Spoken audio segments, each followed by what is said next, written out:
Vamos a tener la atención puesta, al igual que lo hicimos el día de ayer, en Colombia. De hecho, tendremos en minutos nada más un primer contacto. Lo haremos con Ricardo Espina, director de Servicio Informativo de Blue Radio. Capilla ardiente durante 3 días en el Congreso para despedir al senador Miguel Uribe Turbay. Muchas reacciones a revisar, pero comencemos con información local. Y nos tiene el diario, me refiero, local, Venezuela. El diario nos tiene que el Ministerio Público informó que dictó privativa de libertad contra la activista de derechos humanos Marta Lía Grajales, miembro de la ONG Surgentes. Fue detenida por funcionarios de la Policía Nacional Bolivariana el pasado viernes, y citan acá en el diario. El Ministerio Público informa que fue presentada e imputada la ciudadana Grajales en el lapso de ley tras haberse solicitado orden de aprehensión en su contra. Esto es lo que reza parte del mensaje publicado por el Ministerio Público. La Fiscalía acusó a Grajales de delitos de incitación al odio, conspiración con gobierno extranjero y asociación. Habría que recordar que fue detenida el pasado día viernes después de participar en un acto pacífico a las afueras de la Organización de las Naciones Unidas para rechazar las agresiones que sufrieron familiares de presos políticos. Ahora, en el Nacional y sobre el mismo tema, leemos que Antonio González, quien es esposo de Marta Grajales, informó que está detenida en la sede de la Dirección de Investigación Penal de la Policía Nacional Bolivariana, esto en Mari Pérez, en Caracas. Él había visitado esa instalación 4 veces y le habían negado su presencia. Señaló que también mantuvo una reunión con el defensor público asignado a su esposa y denunció que ella no pudo elegir a su abogado de confianza a pesar de haberlo solicitado. 6:18 de la mañana. En Zulia, el defensor público nacional aseguró que se revisarán los casos de más de 2.000 privados de libertad como parte de un plan de defensa y justicia inmediata. Este reporte lo tiene desde allí, desde el Zulia, Madeline Palmar. En su visita al Zulia, el defensor público general Daniel Ramírez Herrera informó que en la región han dispuesto 101 defensores para evaluar los casos de 2.600 privados de libertad en conjunto a todas las organizaciones que integran el sistema de justicia. Daniel Ramírez Herrera, defensor público general, 11:30 de la mañana. Nosotros de la institución manejamos más del 76% de todos los privados y privadas de libertad a nivel nacional, revisando el estado procesal de las causas, en el caso de las personas que están condenadas a 5 años o menos, las personas que pudieran optar a una fórmula alternativa de cumplimiento de pena, algunas medidas cautelares sustitutivas de libertad, y es un poco depurar, igualmente tramitar algunos cupos que son necesarios a las personas que están condenadas. Resaltó que próximamente se trasladarán al estado Lara y Anzoátegui para continuar la revisión de los casos y dar respuesta inmediata por parte del sistema judicial. Estas declaraciones las ofreció desde la Comandancia Nacional de la Policía Bolivariana en el municipio San Francisco.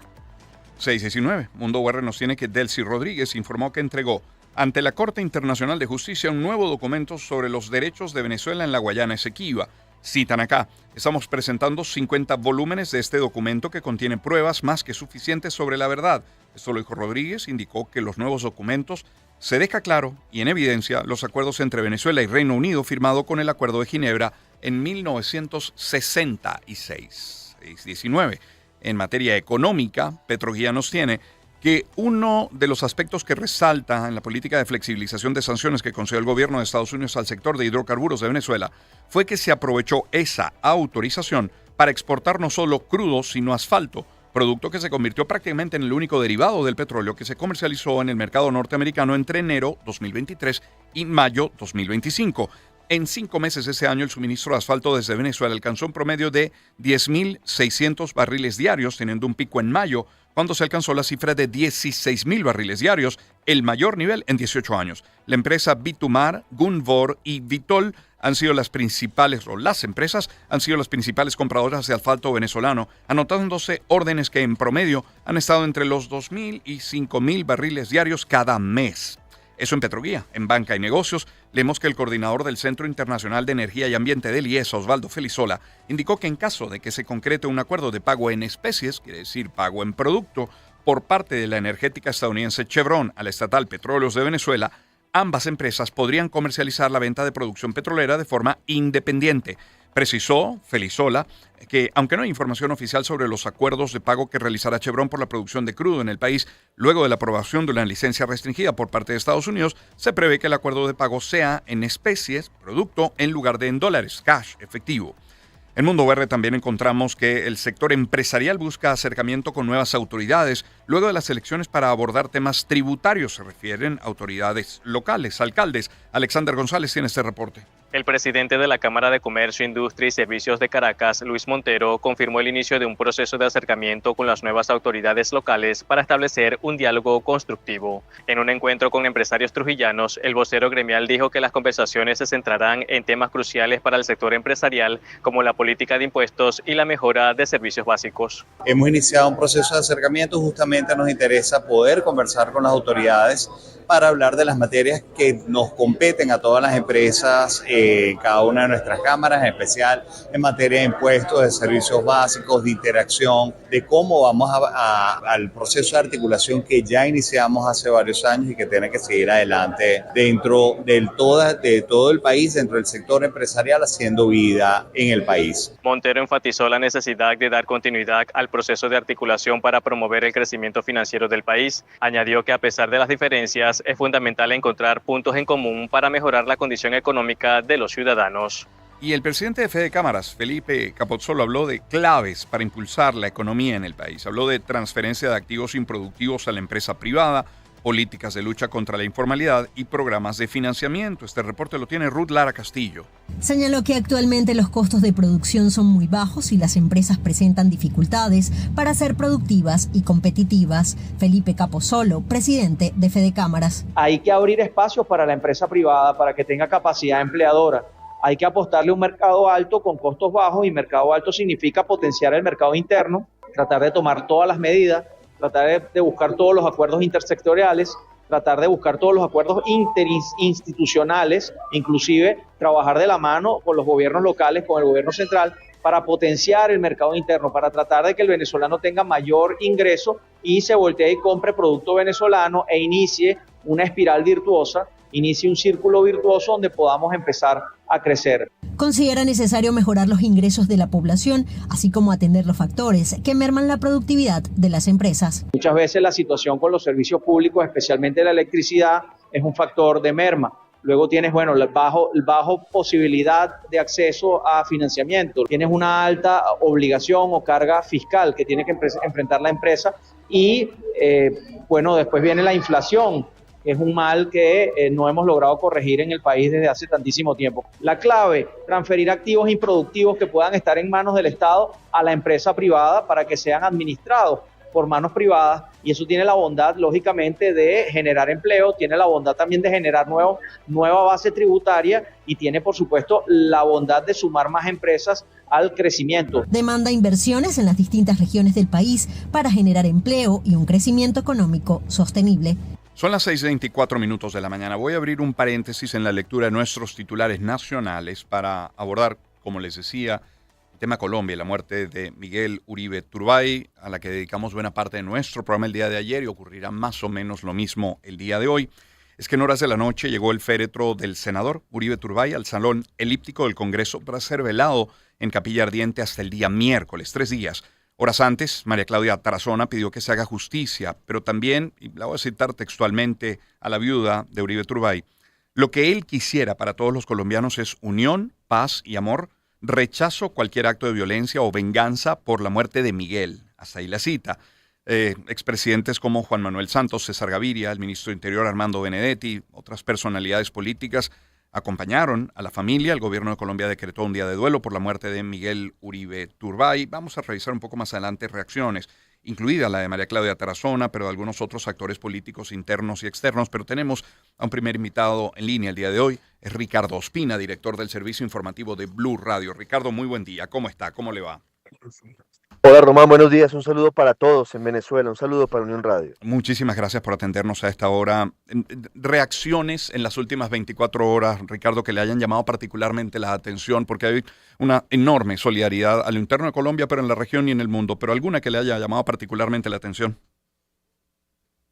Yo podría decir que lo divido en dos partes, Román. Por una parte, la importancia que le ha dado el gobierno de Estados Unidos al magnicidio de Miguel Uribe Turbay. El secretario de Estado Marco Rubio fue una de las primeras personas en expresar sus condolencias a través de sus redes sociales. Hoy llegará el subsecretario de Estado, es decir, el segundo al mando de la diplomacia estadounidense para participar de las honras fúnebres del senador y precandidato a la presidencia Miguel Uribe Turbay. Y podría decirle que en la otra categoría ha llamado poderosamente la atención aquí en Colombia la parca situación y el parco pronunciamiento del gobierno del presidente Gustavo Petro. A pesar de que decretó un día de duelo nacional anoche muy tarde a través de un decreto, a pesar de que sus ministros expresaron sus condolencias, el presidente de la República únicamente publicó un lacónico mensaje en su red social X sobre las 10 de la mañana y 5 minutos de este lunes, un mensaje largo que solamente menciona a Miguel Uribe Turbay en su primer párrafo y que luego concentra en lo que significa la violencia política en el país. Se esperaba anoche una alocución presidencial ante la gravedad de la situación, no se hizo finalmente. Se esperaba un Consejo Extraordinario de Seguridad y un Consejo de Ministros en la Casa de Nariño, en el Palacio Presidencial, para abordar la situación de violencia política en el país. Tampoco se hizo. Y por eso yo le diría que hay dos reacciones que me llaman poderosamente la atención. Por un lado, la importancia que le da Estados Unidos a Miguel Uribe Turbay, a lo que está pasando en Colombia, y la curiosa situación que se da con el presidente de la República. ¿Y algún analista ya para esta hora ha interpretado, ha explicado cómo recibe tal realidad que rápidamente reaccione un hombre como el secretario de Estado de Estados Unidos y sobre las 10 de la mañana lo ha hecho el presidente de Colombia? Pero Román, lo que pasa es que evidentemente aquí quedan claras una serie de situaciones. Miguel Uribe Turbay era la cabeza de la oposición en Colombia. Se nos puede olvidar un poco eso porque decimos que el líder natural es el expresidente Álvaro Uribe, pero es un hombre que ya no está en política electoral activa. Pero Miguel Uribe Turbay fue elegido por el propio expresidente Uribe para encabezar su lista al Senado de la República en el 2022 y obtuvo una no despreciable suma de votos, Miguel Uribe, 224.000 votos. Además de eso, era un hombre muy vocal, muy fuerte en su discurso contra las políticas del gobierno del presidente Gustavo Petro. Ese es un elemento que sin duda lo acerca mucho a la administración de Estados Unidos, a la administración del presidente Donald Trump. En cuanto al presidente Gustavo Petro, es una incógnita, porque cuando se produjo el atentado, Miguel Uribe fue víctima de este ataque el 7 de junio pasado, luchó por su vida durante 2 meses y 4 días en la Fundación Santa Fe, en la mejor clínica de Bogotá. El presidente Gustavo Petro hizo una locución, hizo un consejo extraordinario de seguridad y esa misma noche de sábado 7 de junio hizo una locución en la que él habló muy largo de una serie de situaciones que vivió. Gustavo Petro perteneció a un grupo guerrillero, al M-19. Ujú. El abuelo de Miguel Uribe fue presidente de Colombia, Julio César Turbay Ayala, entre el 78 y el 82. Su gobierno se caracterizó por ser de mano dura contra la delincuencia y contra los grupos ilegales, incluido el M-19. Se creó el Estatuto de Seguridad. Sí. Y Gustavo Petro en sus redes sociales siempre fue muy duro contra los Turbay.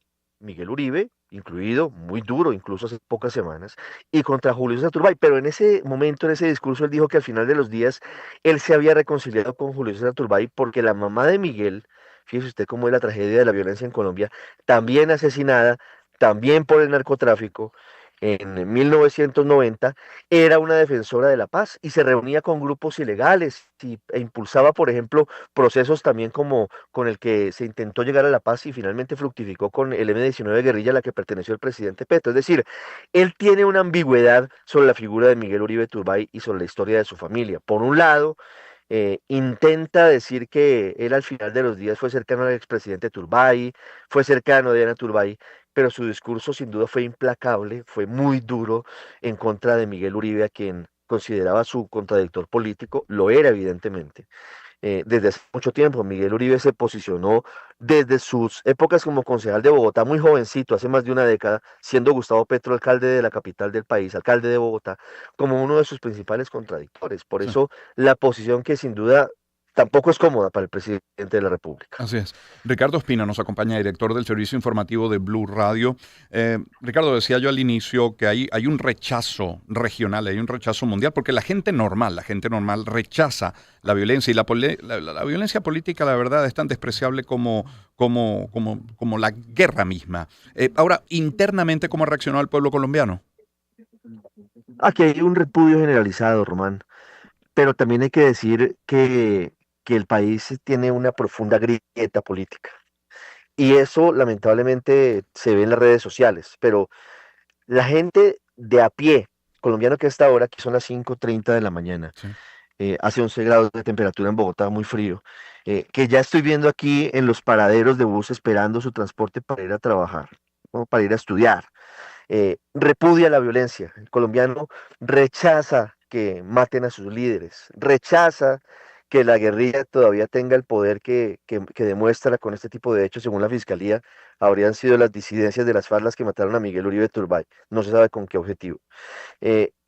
Pero también hay que decir que el discurso de odio que algunos sectores han inoculado, que el discurso de división y de lucha de clases, que hay que decirlo con total claridad, en oportunidades utiliza el presidente de la República, ha calado en un sector de la sociedad, un sector que se ha radicalizado, que se expresa en redes sociales, pero también en algunos escenarios públicos. Veíamos, por ejemplo, ayer algunas personas, lamentablemente, pues, muy pocas seguro, pero celebrando, imagínese usted, el asesinato de Miguel Uribe, cuando algunos colegas hacían un reporte en directo desde el sitio en el que se cometió el atentado en el occidente de Bogotá. Sí. Lo que le quiero decir es, en general la sociedad colombiana rechaza este crimen, porque a pesar de que parece una frase de cajón, los buenos somos más, Román, aquí en Colombia, sí, pero también es cierto que estamos en un momento muy delicado por la profunda polarización que los líderes políticos, y yo diría sobre todo desde el gobierno nacional, están impulsando en Colombia. Y por eso es clave lo que pase en los próximos meses aquí. Estamos a menos de un año de las elecciones presidenciales. Y lo que pase en ese momento definirá el tono de esa campaña. Vale. Agradecido, Ricardo, por este tiempo esta mañana. Muy gentil y feliz día. Feliz día, Román. Saludos a todos en Venezuela. Saludos. Muchísimas gracias. Ricardo Espina es director del servicio informativo de Blue Radio. Estoy viendo a través de YouTube, en la transmisión de Radio Caracol, que ha iniciado, como hemos dicho, esta capilla ardiente, un protocolo de 3 días, pero que hoy efectivamente habrá ingreso al público, ingreso abierto a la sede del Congreso colombiano. Son ahora las 6:33 de la mañana. Luego de la pausa vamos a volver sobre los titulares nacionales que interrumpimos para este primer contacto. Abordaremos también el tema internacional. Tenemos previsto conversar, ojalá cristalice, una conversación con un médico de urgencias español, Raúl Insertis. Él es anestesiólogo, anestesista, recientemente egresado de Gaza. Estuvo durante 4 meses con una ONG canadiense llamada GLIA. Forma parte de los equipos médicos de emergencia de la Organización Mundial de la Salud, para que describa lo que ha visto en el terreno. 6:34 de la mañana. Vamos a la pausa. Volvemos enseguida con más. Espacio para conectar. Éxitos. Caracas, El Vigía, Guarenas, Guatire, Maturín, Táchira, Mérida, Barquisimeto, Margarita, Puerto La Cruz, Puerto Ordaz, Maracaibo, Maracay. Éxitos. Sonidos en primera fila.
Son las 6:37 minutos de la mañana. Gracias por acompañarnos en la señal de éxitos. Permítame en publicidad hablarles de Pinturas Montana y de Decoral. En Decoral creen que la vida es como un lienzo en blanco listo para ser pintado de ilusiones que nos renuevan la vida.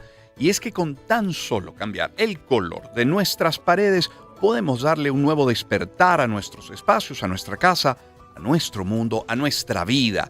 Con Decoral cada día es una oportunidad para empezar de nuevo, para transformarnos, cambiar y llenarnos de buenas energías. Así que despierta tus espacios con Decoral con toda la calidad de Montana y a un precio que te va a encantar. Pinturas Montana, tecnología del color. Y hablemos también de Osole Baby, que son las más deliciosas compotas elaboradas con pulpa de las mejores frutas ricas en vitaminas y con el sabor que encanta a los bebés, tan deliciosas que no dejan nada. Búscalas en 10 deliciosos sabores: manzana, pera, frutas mixtas, durazno, esa novedosa combinación que tiene manzana, pera y fresa y muchas más. Encuéntralas también en nueva presentación sin azúcar y esas las vas a reconocer por su empaque color blanco. Comienza su historia con las compotas Osole Baby. Comienza su historia con los sabores de la vida. Y vamos a hablar también de Grupo Leti. Hay cosas que nos acompañan todos los días. Una de ellas, Letizan. Letizan es la vitamina C de toda la vida, que ahora tiene una presentación en comprimidos recubiertos de 1000 miligramos. No contiene azúcar y con solo una toma al día te brinda toda la vitamina C que necesitas. Recuerda, Letizan es tu vitamina C de toda la vida y es de Grupo Leti. En Grupo Leti tienen 75 años latiendo por el país. Y hablemos también de Zoom, que celebra sus 49 años y los comparte contigo con un sorteo que se llama Zoom Te Lleva Sobre Ruedas. Del 11 de agosto al 10 de octubre de 2025, usa los servicios de envíos nacionales, envíos internacionales o casillero internacional Zoom. Te registras con tu número de guía en zoom.red/blog y participa por una de 2 motos 0 kilómetro. Sabes que nadie lo hace mejor que Zoom. Promoción autorizada por la Sundes. Cierro hablándoles de los camiones Fotón. Si tu empresa necesita versatilidad, eficiencia para superar los retos del día a día en Venezuela, pues Fotón trae la solución con sus nuevas pickups de gasolina perfectas para el transporte de carga o de pasajeros. Estas pickups se adaptan a tus necesidades con disponibilidad inmediata, respaldada con un amplio stock de repuestos y garantía. Descubre por qué Fotón es la marca de confianza que impulsa el progreso en Venezuela. Conoce todos los detalles y modelos en fotonvzla.com. 639.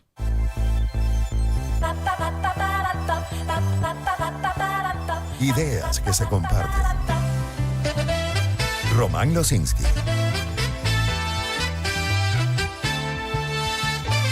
Éxitos. Son ahora las 6:40 minutos de la mañana. Mire, son muchos los titulares que a diario leemos sobre Medio Oriente. EFE nos tiene hoy, por ejemplo, máxima representante de la diplomacia comunitaria Kaja Kallas alertó este lunes que la guerra en Gaza se vuelve cada vez más peligrosa. Volvió a pedir en nombre de la Unión Europea la llegada de ayuda humanitaria, incluyendo acceso de las ONGs. Por otra parte, AFP nos tiene que la Unión Europea condenó la muerte de 5 periodistas de Al Jazeera, ocurrido hace pocas horas, la verdad sea dicha, o la primera ministra de Italia, Giorgia Meloni, quien expresó este lunes que le inquieta el plan de Israel de tomar el control de la ciudad de Gaza, al tiempo que calificó la situación humanitaria en el enclave de injustificable y de inaceptable también. Y voy a referirme a uno de los eventos que mencionaron estos titulares. El fin de semana fue asesinado el equipo del canal Al Jazeera, según información dada por el gobierno de Israel y confirmada por otras fuentes allí mismo en el terreno. Hay un corresponsal, Al-Sharif, de entre los fallecidos, que son 6, pertenecía a Hamas y hay suficientes pruebas de sus nexos con la organización terrorista. Y aquí no se trata de justificación de su asesinato para nada, pero sí de poner los hechos sobre la mesa. Era periodista, sí, era miembro de Hamas también. Ahora, hay historias detrás del conflicto entre Israel y Hamas en Gaza que la verdad no se conocen menos, se conocen poco. Hace algunos días conversamos con la periodista Laura Chiclana, quien ha sido nuestros ojos a veces en Ucrania, a veces en Oriente Medio, y nos contaba lo que ella vivió cuando le tocó cruzar la frontera hacia Gaza. Y creo que la conversación que sigue a continuación nos va a llevar a conocer el trabajo que se hace en el terreno a través de un médico voluntario. Estuvo 4 meses en el Hospital Al-Nasser en Jan Yunis. Está de vuelta ya en su país, me refiero a España, y tenemos el gusto de recibir esta hora a Raúl Inserti. Raúl, muy buen día, ¿cómo está? ¿Cómo le va? Muy bien, muchas gracias. Gracias a usted por atendernos. Raúl Inserti, déjeme decirles, médico de urgencias, anestesista, recientemente egresado de Gaza, como acabamos de compartir en la introducción. Raúl, su presencia en Gaza primero, pregunto, ¿responde a voluntariado? ¿Responde una indicación de superiores? ¿Por qué estuvo en Gaza? Voluntariado. Yo había estado en el octubre del 2023, cuando estalló la situación con Médicos Sin Fronteras. Allí vivimos los cooperantes unos meses, bueno, un mes, unas semanas horribles, y fuimos cuidados por los gazatíes que nos llevaron a lugares seguros y quería poner un granito de arena. Raúl, le pido que describa el momento de llegar a Gaza en esta segunda ocasión, qué diferencia había con la primera visita y sobre todo describa el momento de entrar al hospital. ¿Qué fue lo que vio?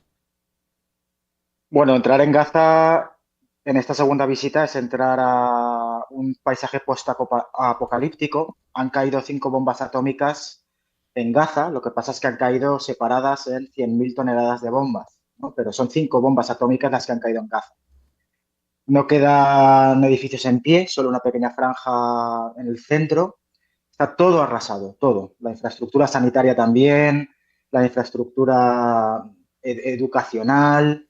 Y bueno, la primera vez que llego al hospital, el primer día ya me encuentro con niños heridos por metralla, cabezas con fracturas de cráneo, salida de material encefálico en niños, perforaciones torácicas, amputaciones, y esto constantemente, varias veces al día, con el empeoramiento hace ya un par de meses, a primeros de junio, finales de mayo, derivado de la apertura de la Fundación Humanitaria de Gaza, que es el reparto de comida orquestado entre Israel y Estados Unidos, en el que a propósito se dispara a la población civil, a niños también, con rifles, con artillería de tanque. Hemos recogido proyectiles de gran calibre de abdómenes de niños, con morteros, con drones. Y esta apertura, estos ataques diarios, hace que todos los días en el hospital hayan eventos de múltiples víctimas. El hospital fue atacado 6 veces mientras yo estuve allí. Israel lo atacó varias veces. En fin, es el apocalipsis. En otras ocasiones, cuando se ha atacado un hospital, se dice que es refugio de terroristas. En el caso del hospital donde usted estuvo, ¿era eso? ¿Era un refugio para terroristas?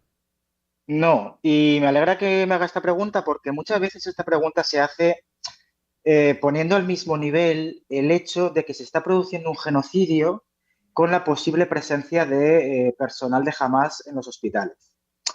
Israel no solo mata a milicianos de Hamás, sino que mata a todo lo que es la infraestructura civil, el gobierno civil, que era un gobierno formado por funcionarios, es decir, el que te atendía en la ventanilla del Ministerio de Sanidad, por ejemplo, formaba parte de la estructura gubernativa de Hamás, que son más de 20 o 30.000 funcionarios, que son civiles, ¿no?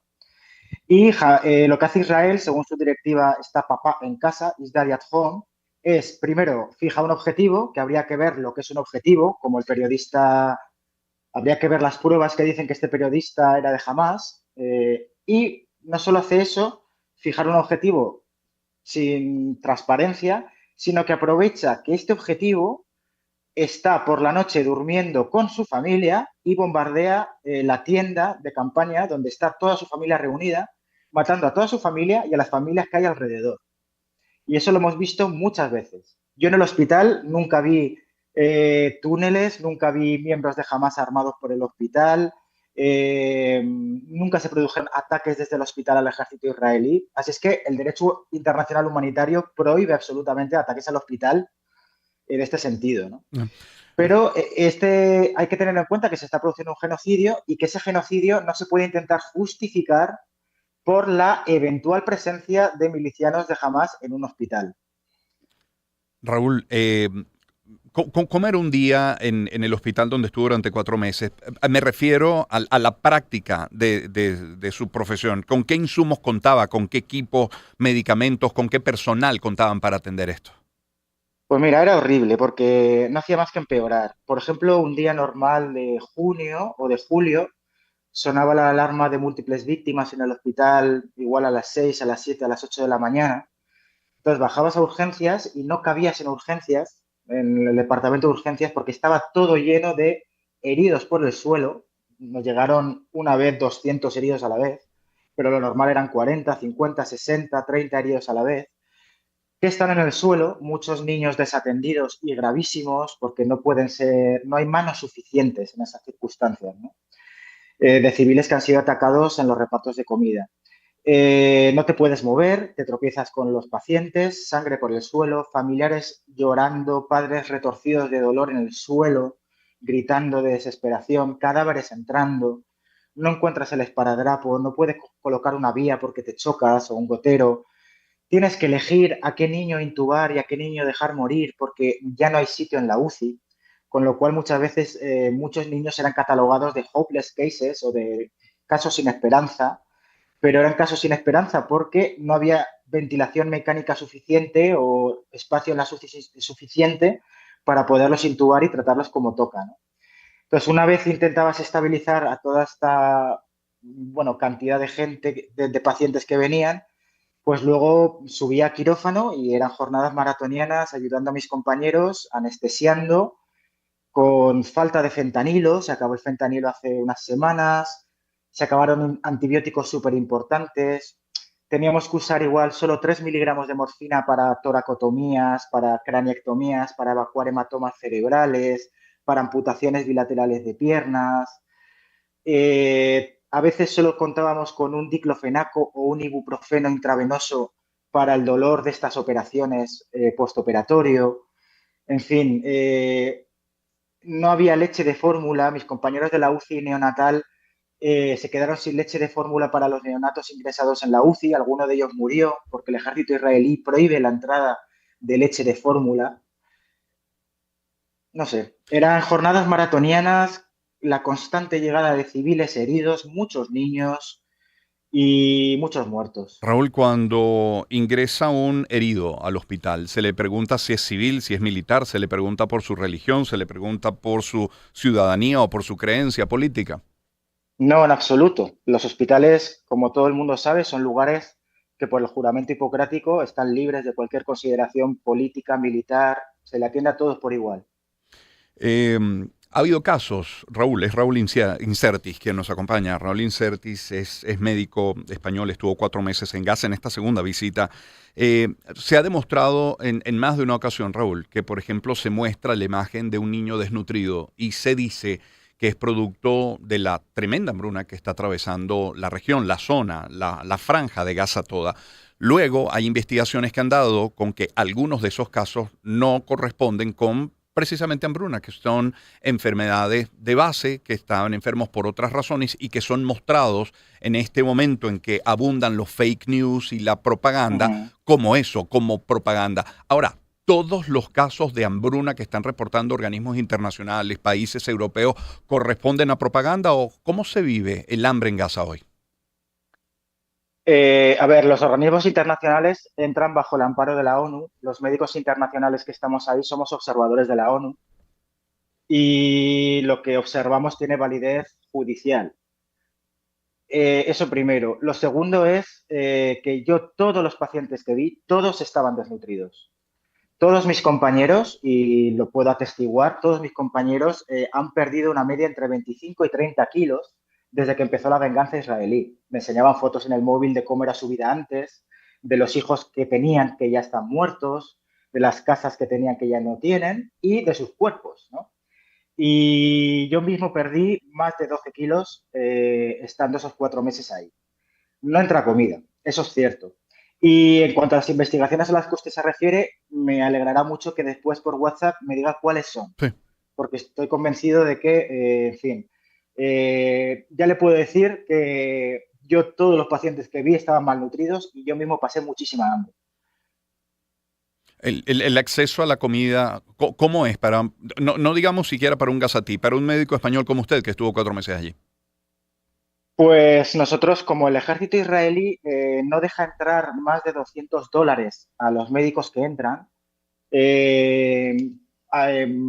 yo iba a estar un mes, pero estuve 4 meses al final, ¿no? Entonces, como son $200 y un kilo de harina te cuesta $30, un kilo de arroz también, una latita de atún te cuesta $10, un kilo de azúcar te cuesta $200, pues al final el dinero se acaba y lo que comíamos era la comida del hospital, que era básicamente arroz con un poco de lentejas, un poco de alubias, El primer mes y medio sí que comíamos un poquito de atún cada 2 días, pero a partir ya del tercer mes, nada de proteína animal. No hay vitaminas, no hay fruta, la fruta está carísima, la poca que hay. Verduras también están muy caras, están como a 15, 17 dólares el kilo. De manera que lo único que comes es hidrato de carbono, aproximadamente nosotros entre 700 y 1000 kilocalorías al día como mucho, y éramos los afortunados. Muy poquita proteína vegetal en forma de alubias o lentejas, nada de proteína animal y nada de vitaminas. Todos los pacientes que estaban desnutridos, todos los pacientes que operábamos, muchos de ellos morían por complicaciones infecciosas de las heridas porque cicatrizan muy lento, porque no tienen sustrato para cicatrizar, no tienen proteínas ni vitaminas. Están desnutridos y están inmunodeprimidos. Raúl, ¿por qué regresa a España en principio, pero luego tiene intención de volver? ¿Se arrepiente de haber ido esta segunda vez? No, todo lo contrario. No me arrepiento porque tuve la suerte de trabajar con personas, con compañeros gazatíes que lo están pasando fatal, llevan 20 meses, les asesinan a los hijos, mataron a un compañero hace 3 semanas, asesinado también, que decían que era de Hamas, y bueno, mataron a toda su familia, a los niños también con él.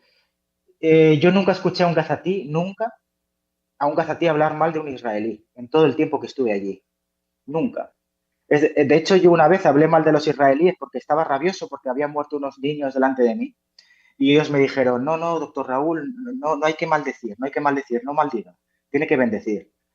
Esa es la altura moral de los gazatíes y estoy muy contento de haber estado con ellos. Porque hay que hacer pena haberme ido porque hay que hacer regresar. Porque hay que hacer una división que no siempre se hace. Una cosa es Gaza y los palestinos y otra cosa es Hamas. Es una distinción que, bueno, que habría que ver porque, como he dicho antes, en Gaza existe una semilla de resistencia que no solo es representada por Hamas, ¿no? El pueblo gazatí lleva 75 años sufriendo agresiones constantes por parte del ejército, bueno, por parte de los israelíes, que violan constantemente resoluciones de la ONU, y la semilla de la resistencia, y además esto lo amparan las Naciones Unidas, un pueblo que es constantemente vilipendiado y asediado tiene derecho a resistir, ¿no? Entonces, es un tema muy complejo, sí, que yo no sería el más adecuado para responder, debería de ser un gazatí el que lo respondiera, pero que tienen derecho a resistir, desde luego que tienen derecho a resistir. Raúl, usted tiene efectos, como consecuencia tiene lo que llaman estrés postraumático, que suele ocurrir en los militares que están en el frente. Bueno, desde luego cuando salgo a la calle y escucho un ruido más fuerte de lo habitual, salto porque allí el hospital temblaba 10 veces cada noche, los bombardeos se producían a 200, 300, 400 metros del hospital, dentro del hospital también. Y las imágenes de niños mutilados, de niños desmembrados, de padres llorando, eso no me va a abandonar nunca, ¿no? Pero bueno, me siento afortunado de poder ser la voz que ellos no pueden expresar, sobre todo en los medios generalistas. Tenemos en cuenta que la Unión Europea se está comportando, son genocidas, el gobierno de la Unión Europea es genocida y el gobierno de Estados Unidos es genocida, ¿no? Y son muy poderosos. Entonces, darle un poquito de voz a los gazatíes, pues bien vale el estrés que pueda sentir. Raúl, muchísimas gracias por su tiempo esta mañana. Ha sido muy gentil en atendernos. Muchas gracias a ustedes. Muy amable. Chao. Raúl Insertis es médico de urgencias, anestesista, recientemente regresado de Gaza. Ha estado 4 meses allí con la ONG canadiense GLIA. Forma parte de los equipos médicos de emergencia de la Organización Mundial de la Salud en Gaza. Creo que resume muy bien, Raúl, lo que decía hacia el final. Es un tema profundamente complejo. Es un tema muy, muy difícil de tratar. Es un testimonio el de Raúl. Por supuesto que hay un testimonio en cada persona que está en Gaza, que ha estado en el frente. No se pretende fijar posición con esta entrevista porque muchas posiciones hay, así como hemos entrevistado, por ejemplo, a Raúl Insertis, médico español que ha estado allí en Gaza. Si usted entrevista, por ejemplo, a un familiar de una víctima israelí del ataque del 7 de octubre, pues tendrá una posición probablemente o muy seguramente diametralmente opuesta. No es entrar en el terreno ideológico, tampoco entrar en el terreno de la justificación de uno u otro lado, es poner un elemento más sobre la mesa, es un testimonio de cientos, miles, centenares de miles de testimonios que podríamos recoger de un evento tan triste a estas alturas de la humanidad, ¿no? En guerra. Y no es la única, está la Ucrania y otros conflictos en el planeta.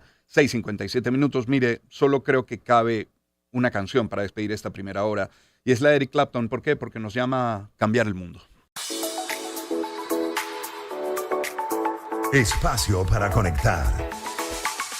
Éxitos.